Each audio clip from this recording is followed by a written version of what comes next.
We're live. Hello. Hey, Hi, guys. It's been a long time. I know. We're so excited to have you back. Thank you. I'm happy to be back. You guys, welcome to our show. Here. Yes. Yes. Yeah. Is this Pac-Man. a full Pac-Man's in messy town. episode? full messy Yeah, it's episode. we were excited. We were excited Yeah. about your trip and to hear all about it. So Yeah. Well, I guess I should introduce everybody. I think so. You can go first because you're the agent of chaos. I'm the agent of chaos. If you know my life, I'm Colleen, and welcome to Emergency. And yes, and I'm here with the lovely and beautiful Uh, Jess. Jess. And Yes. I'm here with our own world's worst spy. Dirty Birdie, and joining me tonight is the lover of mud. Yes. Hey, and also we have Mad Mad Max. And I've got my Superman underwear on. I would giggle at Mad Max Get to too. it here. No, it's awesome. We have such a good time. And so tonight's episode is going to be about the hauntings of Gettysburg. Jessy went there. And Yes, I did. yeah, so I don't know how you want to start this, Jessy. Do you want to start with where do you want us to start? Well, we can kind of start a little bit. I can kind of go into it. So I've never been to Gettysburg. I've always wanted to go. And so it was kind of like a dream come true for me. And I know everybody's like, well, why was this a dream come true? Well, because honestly, I found out that I have a family member that actually fought in that war. And so it was kind of interesting to me to go and also kind of test my, I know it's kind of silly to say, but I test my abilities, I guess. I wanted to see if really, is this really going on? And I'm going to say, yes, it's really goes on. There's a lot that goes on there, even today. And I think, what is it, I could be wrong on the years, but I think it's like 150 years, right? Yeah, I think they just had the 150th year. Yeah. And Yeah. it's nuts. And guys, it's not just the hauntings in Gettysburg, it's the whole area. I lived I can't remember now, but I want to say it was less than an hour away. And it is bananas. It's bananas with the whole area. I mean, the war was the whole area. It wasn't just the Gettysburg battlefield, but that saw the biggest loss and tragedy, loss of life right there. But they were fighting everywhere. Every square inch of that country was in war. Yeah. And of course, I'm hoping that everybody knows their history and paid attention, as I did not when I was in school. I mean, everybody's like, can you cite the Gettysburg Address? No, I cannot. No. That was the 7 years ago one. Right, Abraham? I Yes. think so. Yeah, wasn't that the 7 years ago one? But that's about all I know. Yeah, that's all I know. So we know the Battle of Gettysburg was like the most obviously the notable and monumental battles, right?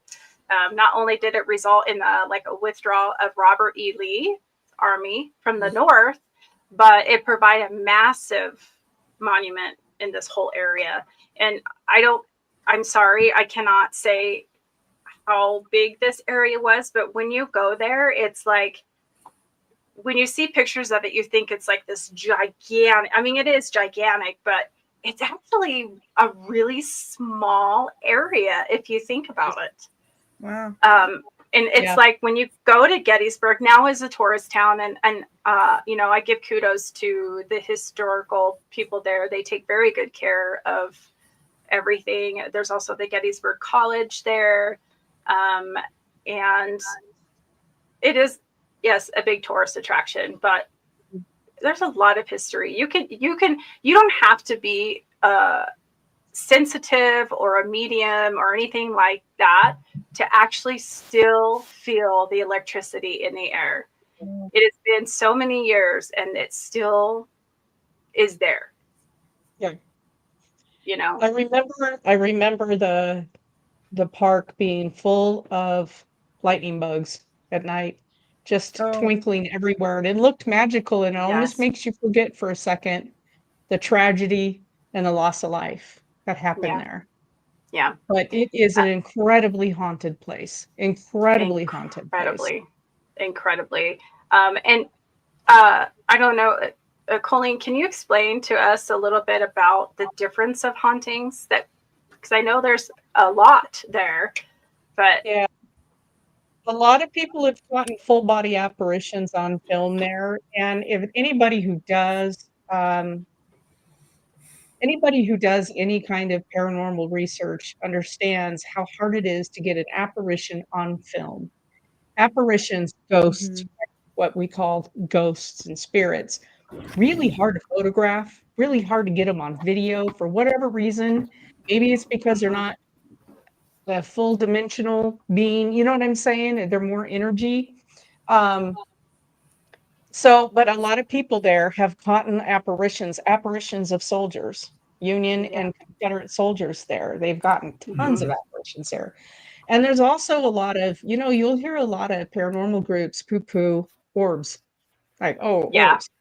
Yeah, right. Well, there's a lot of stuff out there that people call paranormal, and it's dust or it's insects and whatnot. But the orbs that they have at Gettysburg are enormous.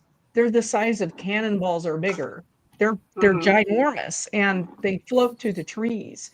And the actual battlefield, people have gotten videotapes of orbs moving all around, and it's not. You have to be careful because insects tend to look huge on film. But these are big. These are really, really big, and they have June bugs. I know that they have June bugs. Yeah. There. But the one thing about bugs and stuff like that, once you see them, you can actually see their wings vibrating.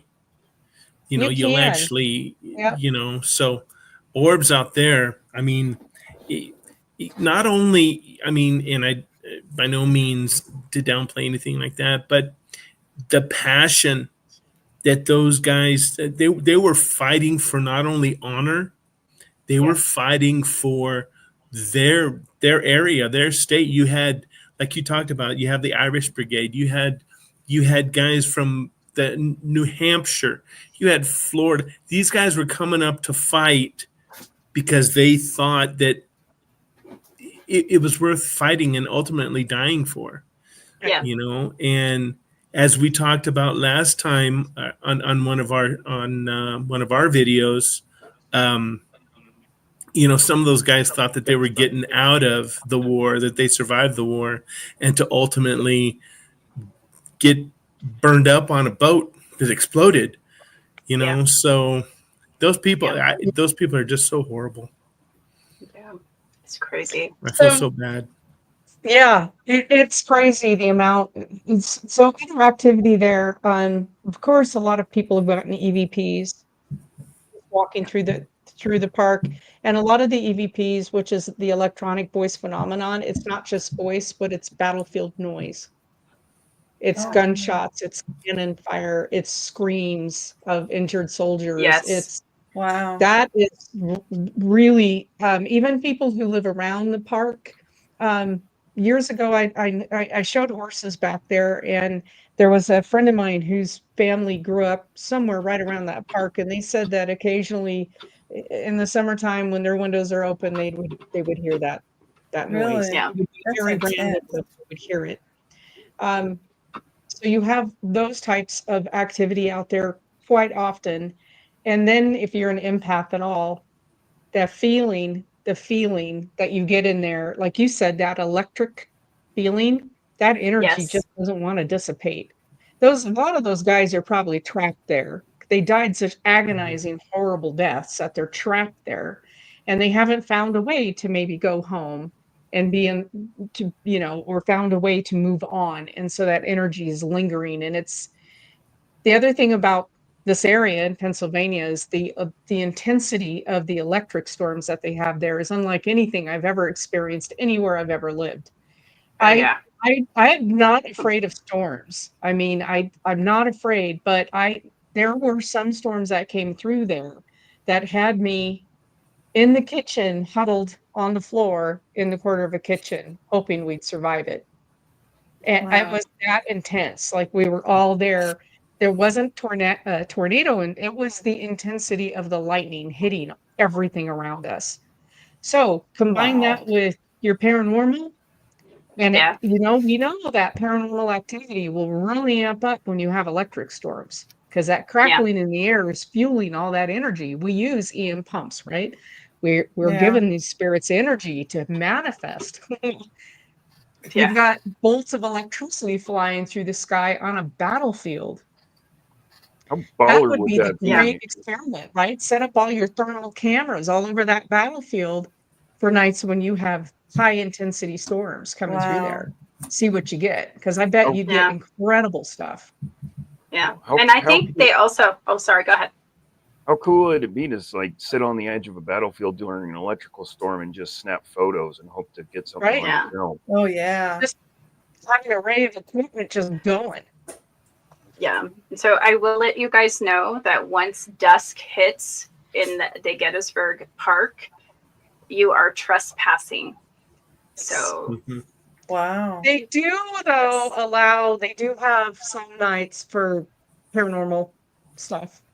Yeah, they do. But if you are found out on the park, not staying on the roads, and you're going out, putting your foot on the national monument, you will be in trouble. Just everybody, FYI. Yeah. So always make sure you're not trespassing, guys, and know the rules. But it would be something if you had a paranormal group and you were back there, and you had that where you could watch weather patterns and get with somebody at the Park Service and say, I mean, services do exploration and different investigation activities all the time. Look at Yellowstone. We have geology stuff going on there all the time. They do allow for that. You just got to get in with the right people, make the right contacts, and they got to know you're legitimate and not, going to tear something up. Yeah. But that would be incredible. Yeah, and I think they also were talking about how you were talking about different types of hauntings and what they have. There's also known as like it's like residual. And sometimes they'll catch residual things. Like there's been catching of soldiers that are walking through the trees, and they're just continuously walking through. There's no intelligence with them. They're just walking through. And I found out that a lot of those were soldiers, yes, but a lot of them are also runners, is what they were called. These were runners that would go to different, cavalry units and, report like, this guy's doing this, this guy's doing this, So there's a lot of them that lost their lives and ran for their lives, literally every day. And some of them say that this is their energy running through these trees and these fields to get where they needed to go to get the message. Because we didn't have cell phones back then. We had humans. So and a lot of them were kids. Yes. A lot of the messages were those kids were 12 years old, 14 years old, 10 years old. That I've read just recently that one of the youngest actual soldiers in the Confederate War, I think, was 10. And although he was a drummer, he picked up rifles and he was in the thick of stuff. Wow. Yeah. 10 years old. I don't know what side he was fighting for, but still, can you imagine a 10-year-old now doing something like that? No. You can't get away from a computer. No. I mean, it's right. just a different life. It's just a different, Yeah. So when I was there, sorry, go ahead. No, I was going to say 10 years old now and 10 years old then was two completely different things. I mean, they were, same thing. They were fighting for something right. 10 years old, they want to get in the thick. 10 years old now, they're like, gosh, do I have enough battery to go outside? Yeah. And it's unfortunate. Yeah. And that's all they knew, because they had to take care of, because even back in those days, the men were fighting in other places other than this area before Gettysburg. And so majority of the men were out fighting these wars, and the oldest boys were there trying to hold down everything, or would lie and go join the military, because back in those days they didn't ask for your birth certificate. I don't even think there was such a thing back in those days of a birth certificate. I don't it's like the kid comes in and says he could be 13 years old and he looks like he's 17. Good, you're in. They had a census, but that was it. Yeah. So you could just walk up and say, I'm 14. They're like, yeah, I see it. You got it. You're good. We can use you as a drummer boy or a runner or a cannonball holder. So, pick your choosing. So we know that this fight went on, I believe it's the 2nd of July all the way to, probably the 1st of July to the 3rd. I could be off on my days. But they said the second day was actually the most bloodiest battle. That was the highest peak of this battle. This is where a majority of people lost their lives. They're saying that it was around 7,000 soldiers from both sides perished on this battlefield.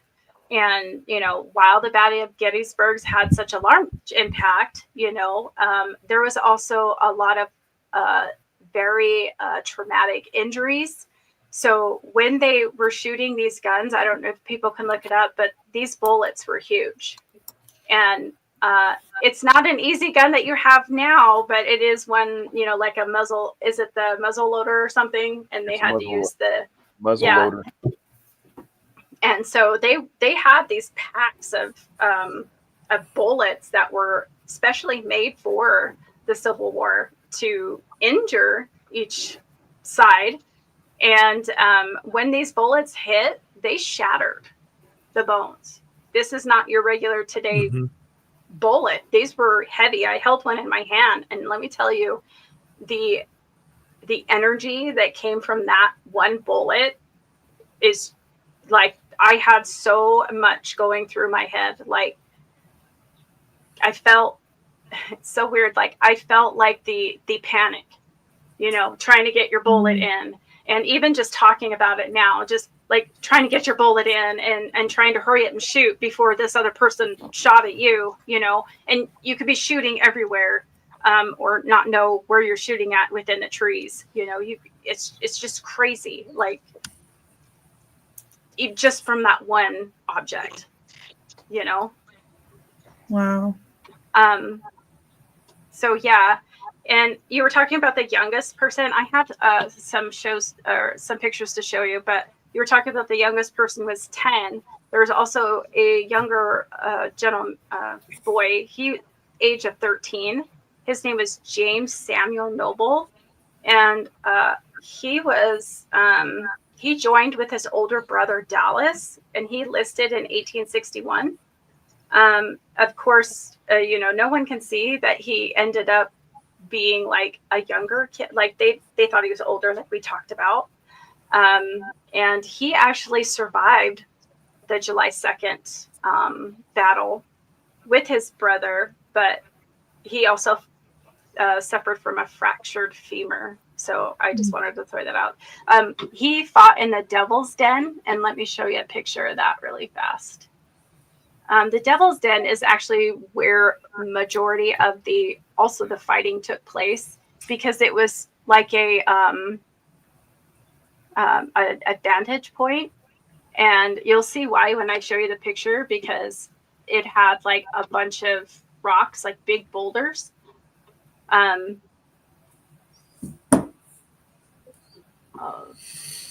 Sorry, I'm trying to present. So here's the Devil's Den. I have a bigger picture of it, but these are the boulders, and they would hide in these and then advance towards the Confederacy to gain power. And that's where a lot of men died. It was crazy. So in that area, I felt a lot of energy as well because of everything. It's just crazy how you could, it's a beautiful area. It's super pretty. And I'm sure Colleen can contest to that. But it's just so much. It's just like you understand both sides regardless, right or wrong. Yeah. And the other thing too, I kept getting was, I kept seeing, and of course, maybe it could be just, I was getting doctors like trying to save. There was no such thing as saving. It's like if you had your arm blown apart, they'll just cut it off and move on. Yep. Yeah. And if you bleed out, then you're lucky. And if you don't die of infection, then you're luckier. Yep. And there was a lot of that, a lot. Yeah. They said that there was over 23,000 people that were injured and sent to those makeshift hospitals in Gettysburg, which has a lot of energy as well. You just got to imagine the amount of suffering, unfortunately, the amount of suffering. And I don't know if I could show a picture. It's actually on the internet, but if anybody's really squeamish about seeing things, you can just not look at it for a minute. Shield your eyes, children. If you don't like this. Yeah, this is the historical photos I've seen. And yeah. So when we went on this tour, it was interesting to find out because I asked this gentleman in our first tour that we went to, I said, I did not know there was a lot of kids involved in this. And I said, God, there's a lot of, was there a lot of kids involved? And of course, no disrespect to our tour guide, but he said, no, kids didn't join. Found out later. Yes, they did. Yeah. So be careful of your sources. But, after the battle, they had to clean up, right? Being in over there, and Colleen can probably contest to this as well. You've got to think in July, it's like it reaches over 100 degrees. And then you've got like 98% humidity. And what happens to bodies and other things that happen?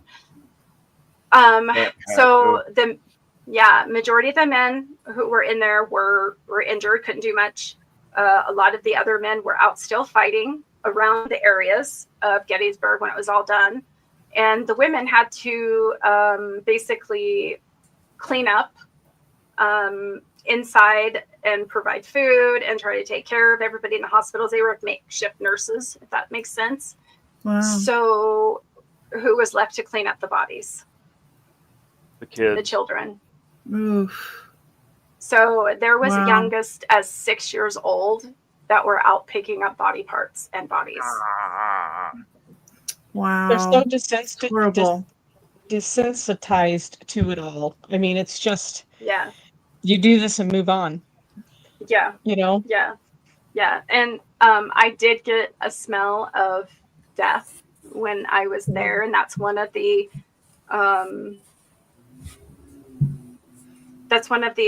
claims too, is that's one thing you will never forget, the smell.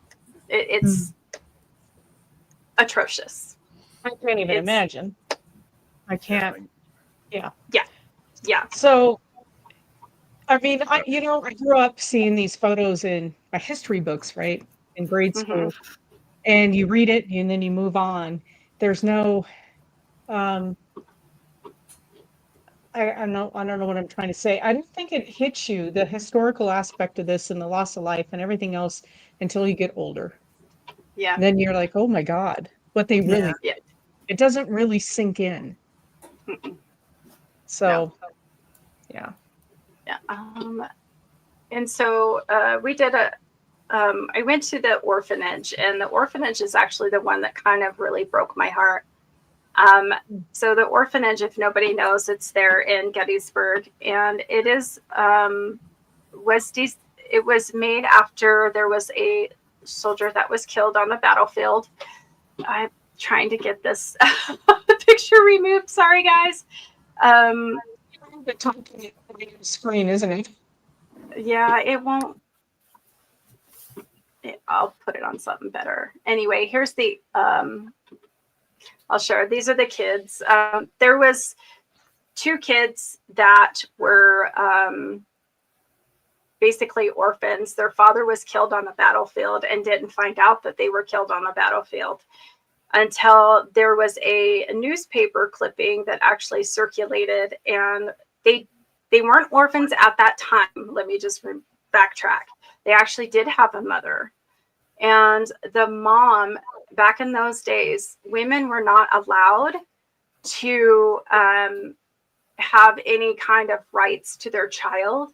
If the husband died, they were considered widow and could not take care of their child. Wow. So either they had to marry fast or they had to give up their children, because back in those days, again, women had no rights to hold property. They had no rights to anything. So the state or the government back then would say, I'm sorry, you have to take your kids. So this orphanage was opened from a doctor that created it from the story. And there was a lot of kids, unfortunately, that went to this orphanage. And, you know, it was actually a happy time for this orphanage, believe it or not. They were taken care of. The mothers were able to go and visit their children.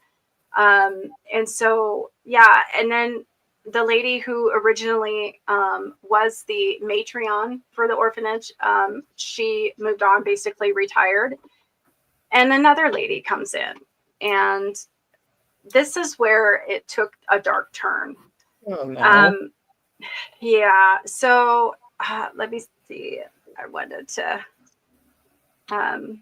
show you a picture of her. It's so easy to abuse children. It's so easy. And oh yeah. Yeah. Let me show you the orphanage first. How many children do you have any idea how many children went through the orphanage? So was it just for the local? No, they were for all around, at least that area. Okay. Yeah. And it's a big building. Yeah, it is. When the orphanage, when this lady came and took it over, she basically would close the door in the face of the mothers that would come and visit their children. And it used to be full of laughter, and then it was not full of laughter. Oh. It was quiet. And I'm sorry, I had it like right here. Her name is Rosa Carmichael is what her name was. And she basically would do dungeons, disciplining children. She would lock them up in the dungeon downstairs. She would beat them. I can tell you that was probably, they said, over 1,000 children that were probably not bound or unaccountable Are you for. kidding me? Yes. 1,000?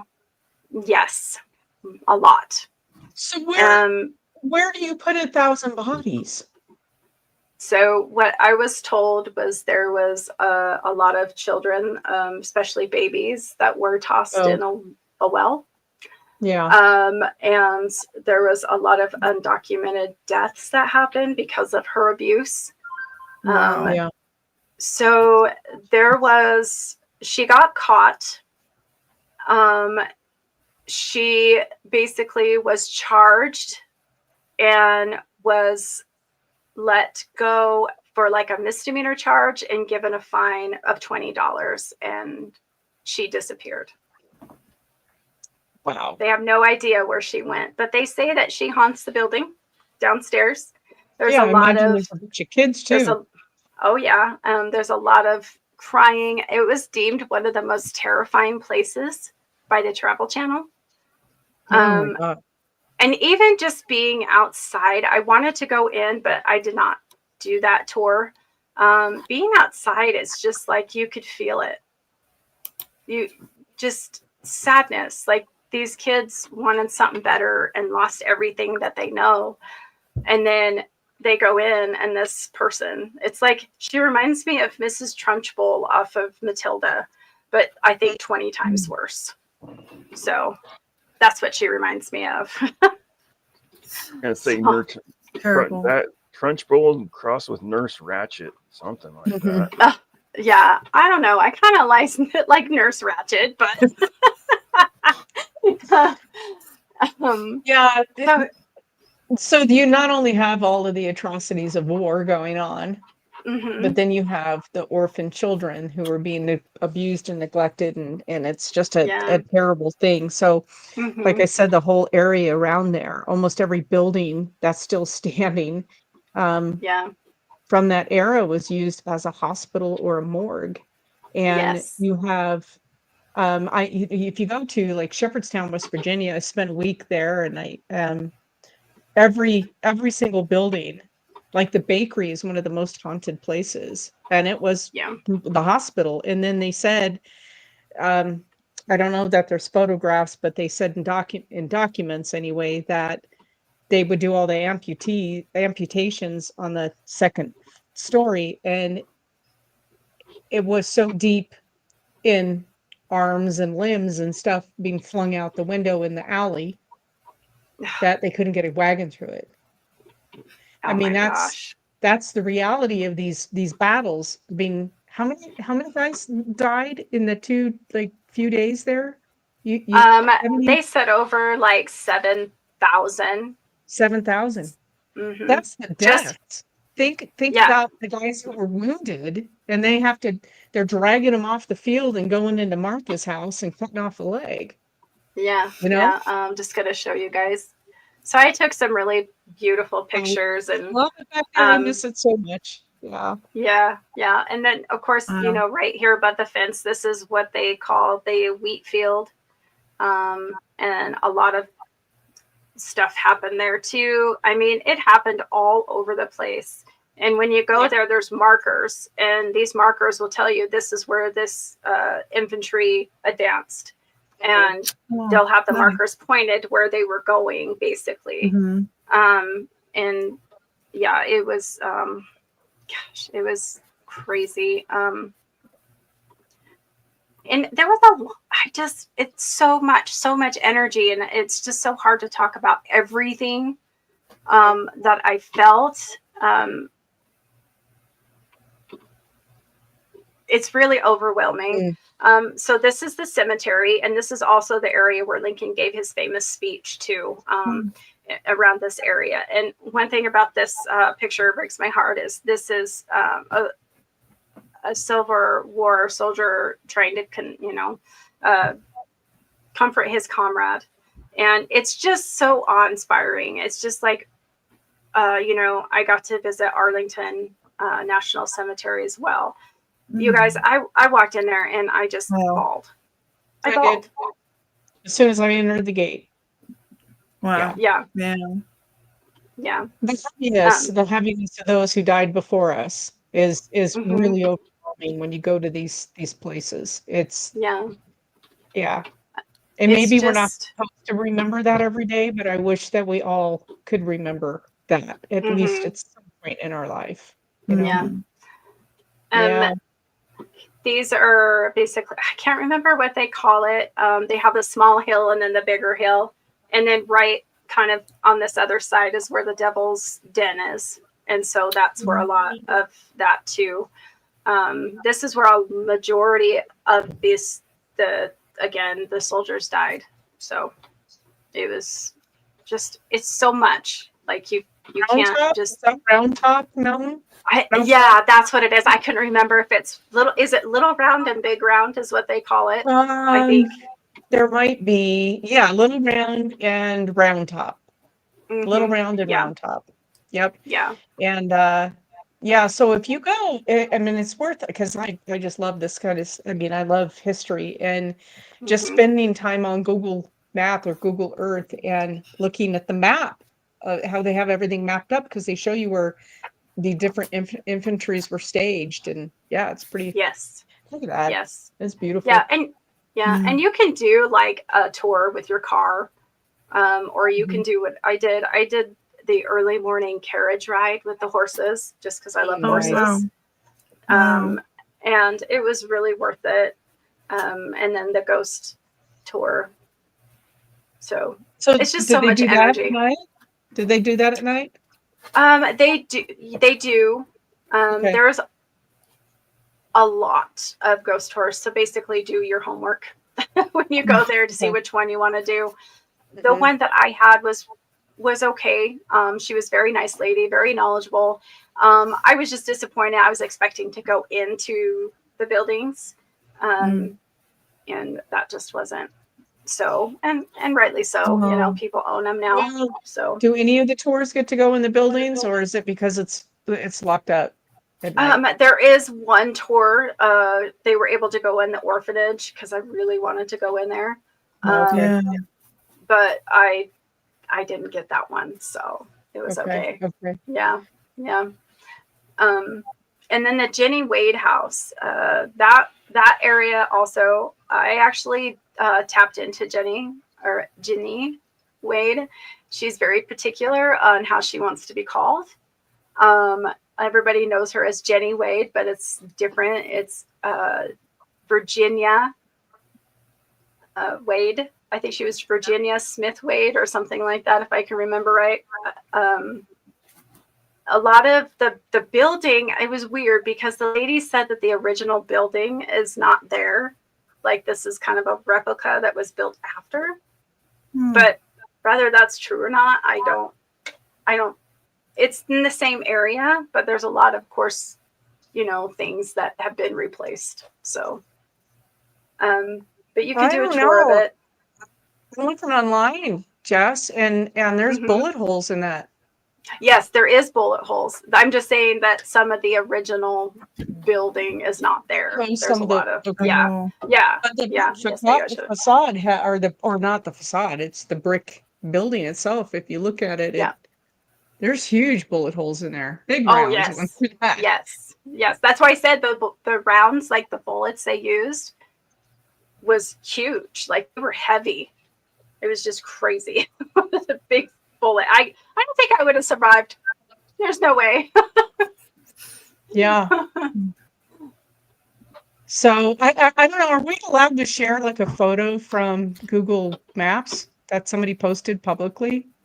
I think so. I mean, yeah. Why don't you stop sharing that one? I'm going to share a picture of the bullet holes somebody took a picture of. I don't know. Maybe we'll get dinged for this or not, but I'm gonna share it. Yeah. Oh, sorry. This is pretty amazing. This guy took this picture, so he's credited there, Dan Furman. And look at the size of the rounds in this. Yeah. Wow. Dang. I mean, there's not a vest in the world that's going to stop that, right? Wow. No. Well, and she was the only civilian tragedy there, which is crazy. I have a good friend of mine that actually her son does reenactments for Civil War. And he did the reenactment of the sniper, because they had snipers all over in Gettysburg, of the Confederacy and the Union, believe it or not.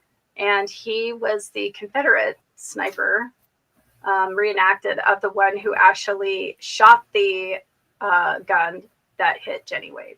So he did a reenactment of it, and it's pretty cool. Whether you believe on both sides, we have to remember both sides were fighting for a reason, right or wrong. So, but yeah, it's just so much energy. I can go on and on and on all day. Yeah. Although I did have a Harry Potter moment. You did. I did. So in this house that we went to meet for this ghost tour, there was a bathroom. You go in there and it was under the stairs. And it was like, that's my Harry Potter moment. It was under the stairs. It was crazy. Little sink, I swear to God, little tiny sink. Oh my God.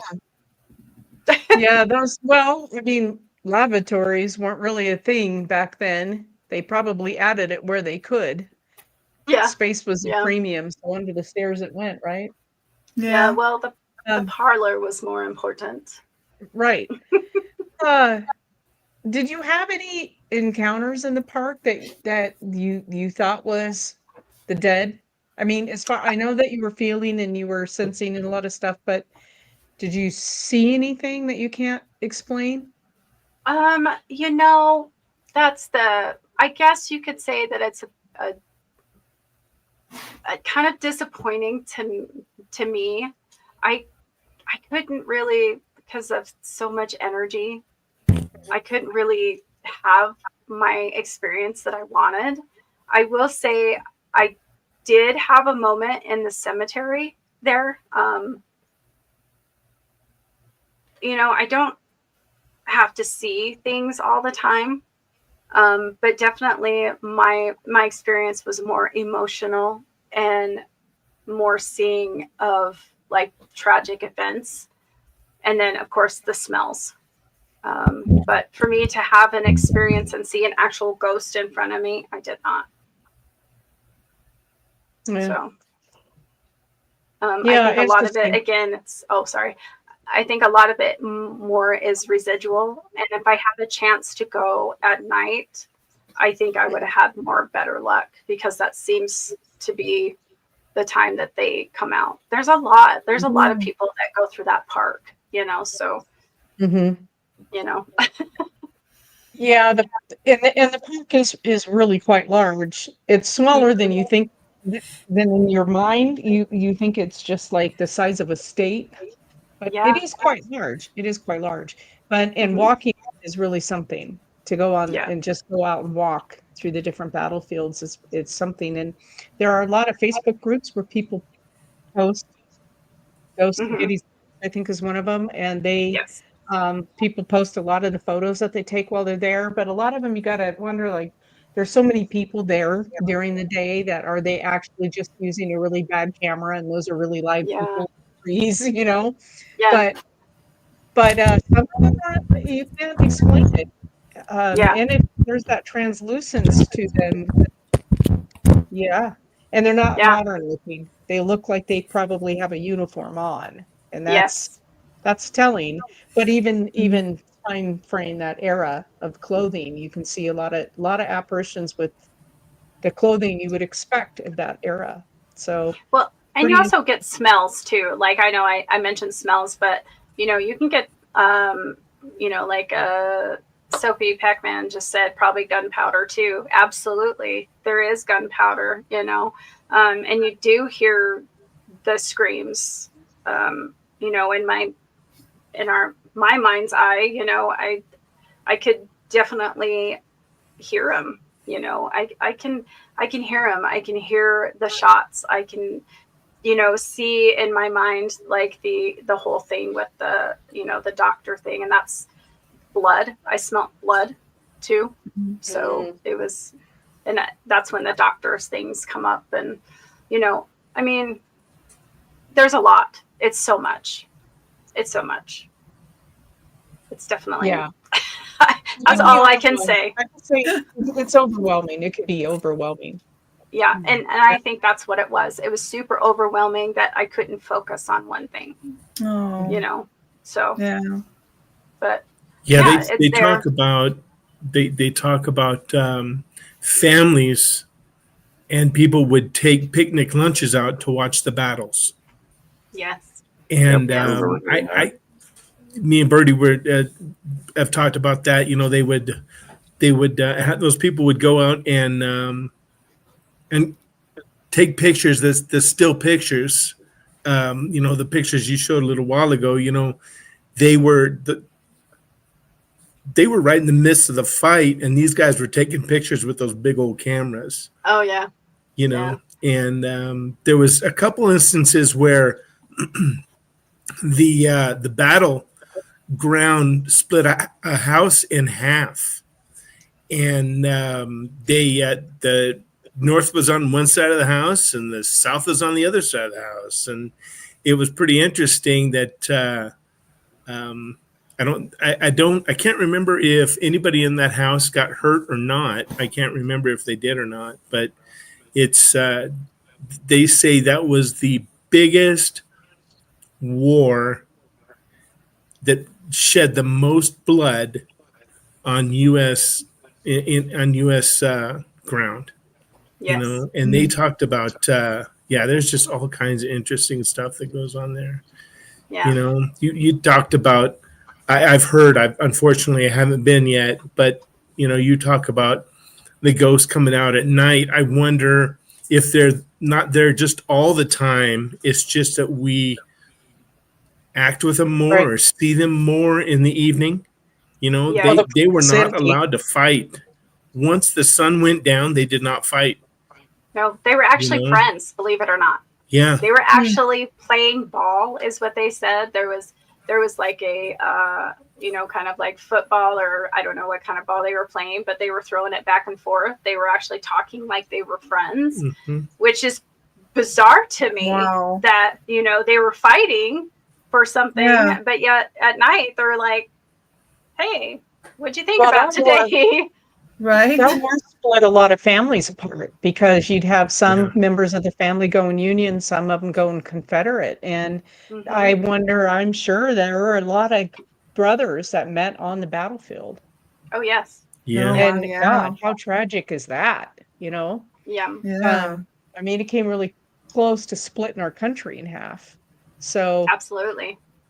Well, they said at Pickett's charge that if that would have been executed better, that the South would have won the war. There were key parts in the Civil War that if they would have went another way, that the South would have taken that war, and it just happened to be, I don't know, luck of the draw or whatever. But at Pickett's charge, that was one of the big turning points, and interesting stuff. I unfortunately, people don't understand what these folks, men, women, children, went through.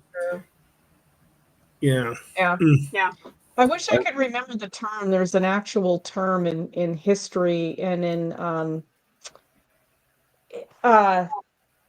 for those decisive moments where it could have gone either way, and then it's almost like divine intervention comes in. Divine intervention for the winner, right? Came in and make the turn, like in the Revolutionary War, when Washington was going to cross the Delaware. At Washington's Crossing, I've been there to the reenactment, and Washington's Crossing was not that far from where I lived either. I mean, everything is not that far from where I was. I was kind of strategically placed in that state. It was pretty interesting. And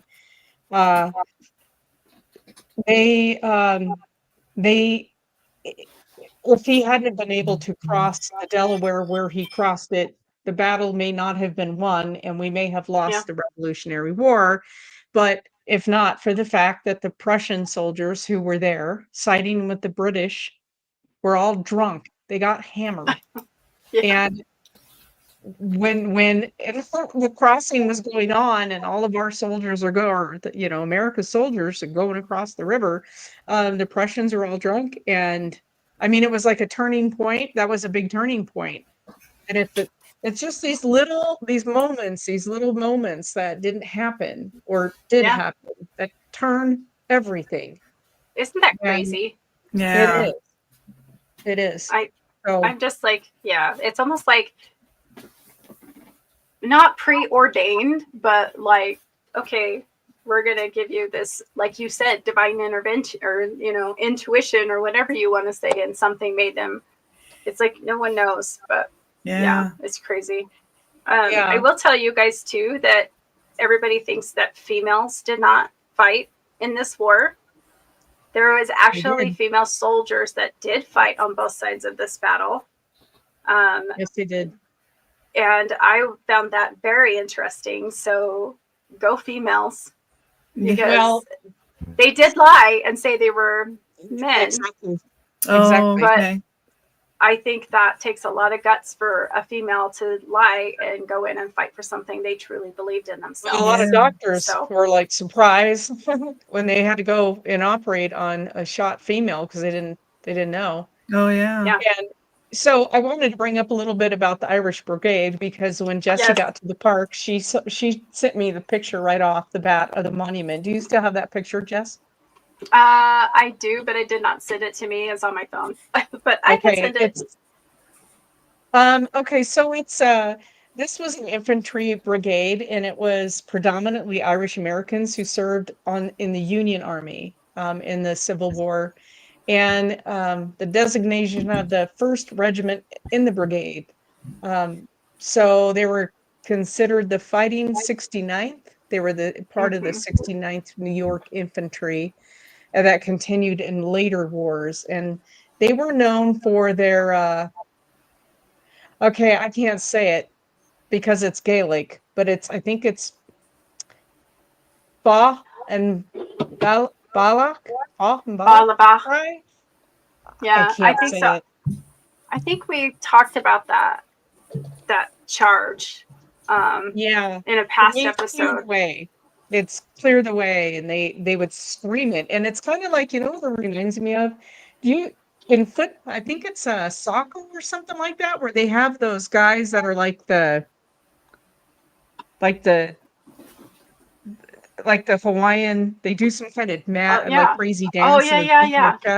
Those guys, they were probably terrifying because the Celts back then, they weren't the little Irishmen that we are now. They were big. They were strapping guys, and they looked a little different. They were probably very, very red-haired, and they had this battle cry and scream, and probably scared the hell out of everybody. Probably. Yeah, it was crazy. There was a couple. Yeah, they didn't have a full regiment, but there was quite a number of them. I think there was 700 or so of them that went to fight for the Union Army at this battlefield. So, it's pretty amazing. Yeah, I thought it was amazing. And Mad Max just posted there was an estimated 400 to 1,000 women disguised themselves as men to fight in both the Union and Confederate armies. Amazing. That's amazing. Yeah, I think it's amazing. And I can't get the picture to come up. Oh, you're trying to get the Irish Brigade monument. Let me see if I can find it. I downloaded it and it's not. Sorry, here we go. I've got it off of Wiki, and I think I don't know. I guess I don't know. I'm going to share it. Yeah. So here we go. Let's see.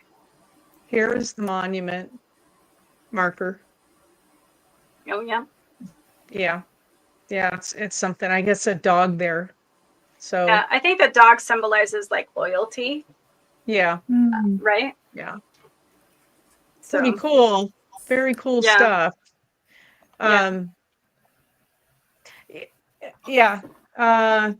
Danielle said pivotal moment. Yes. I think so. The hauntings there, like I said, if you go to Gettysburg, it's not going to just be the park. It's going to be like the whole area. Yeah. And don't be surprised. I used to get out. So when I lived back there, for me in the summer, it was get in my truck and just drive these old country roads out there because it's hard to get away from people when you're on the East Coast. There's a lot of people. It's not like we live out here in Idaho and you can get out of town in 10 minutes and you don't see a whole lot of people. Back there's people everywhere, right? So it's it's different. Like you're on the Appalachian Trail, there's people everywhere. So I'd get out in my truck at night if I wasn't on duty, because I was in the military when I was back there. I'd drive a lot, and I just drove these old country roads. And sometimes you'd come around a corner and you just stop and you're feeling something, but you don't know what it is, but you realize, and when you look back on that time of all of the skirmishes that were going on everywhere, it wasn't just these big battles. Right. There was fighting going on everywhere back there. And you pick up, I think, on that energy.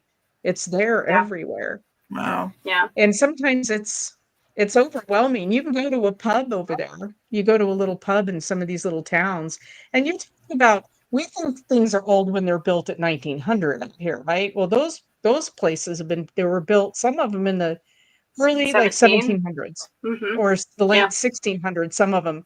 And they're still intact and they're still a functioning like pub, and you go in there, and that's not even old. If you're from England or something like that, you're looking at the show going, yeah, whatever, but still, okay, it's still nice. And you go into these places and the feeling is just overwhelming. So much history that has gone in there, and fighting and bloodshed and tears, and it's a lot of, and that's draining. I will tell you it's draining, but it's the most worth experience you will ever have. And definitely another battlefield to go to that I found maybe even more extraordinarily on the energy side for me than Gettysburg was Antietam. For whatever reason, I don't know, it got me more emotional than Gettysburg. And it's not as well traveled. There's not as many people there. Maybe that's it. Maybe you're more alone there. Because the day I went, it was a little bit rainy. I didn't see anybody. I was there. It was kind of nuts. It's like, where's all the people? Because it's another big battlefield. Where's everybody at? Yeah. So, and it's not that far from Shepherdstown, West Virginia. It's just 40 minutes, I guess, north, 20 minutes north. I don't remember exactly the geography, but it's not that far. You'd think there'd be a lot of people there. Yeah. So, yeah. But thank you, Jessy. Yes. No, I was just going to say, like, I will say that the people over there are actually one of the nicest people I've ever met. So just saying kudos to everybody who is over there through our travels. So did you stay in Gettysburg itself? I stayed outside of Gettysburg, and it was a really nice place that we stayed. And it was really cool. So just beautiful, like the big barns and the houses and everything was yeah, very pretty. Yeah. And then the closer you get into the Philly area, the bigger the estates are. The money, the big money, like the DuPont money comes in and all those things, and it's bananas how big those estates are. And like in England, the big rock walls everywhere that's dividing the fields and the properties, and it's crazy. These people I know that had their horse farm out there, they're so wealthy that they had statues of horses in their pasture. So when their horses were in the barn, it looked like there was horses in the pasture. Oh my gosh. That's how crazy wealthy these people are. Wow. We always want the illusion of the horses out there, even if they're in the barn. What a different life, right? Yeah. Wow. We got horses on horses out here. Got horses on horses out here. Or we got goats on horses. I've seen that, but yeah. Well, that's it for our show tonight. I guess we're going to go ahead and wrap it up. Jessy, thank you so much for sharing. Yeah, Jessy, thank you. We so look forward to this. So thank you. Yeah. And I don't know. Let's see. Our next adventure, where are we going? I know I'm headed down to Phenomicon. I don't know. What's our next adventure? We got to come up with another one. Yeah. Between now and then, we've got to do something. Butte. We may head up to Butte. For a long weekend, we may head up there and do some ghost hunting up there. So if we do, we'll be sure to live stream it. That's for sure. Oh, yeah. Yeah. All right, everybody. All right, bye. Thanks for hanging out with us tonight. We'll see you next week with another show. And love to you all. Take care. Stay safe. Good night, everyone. Night.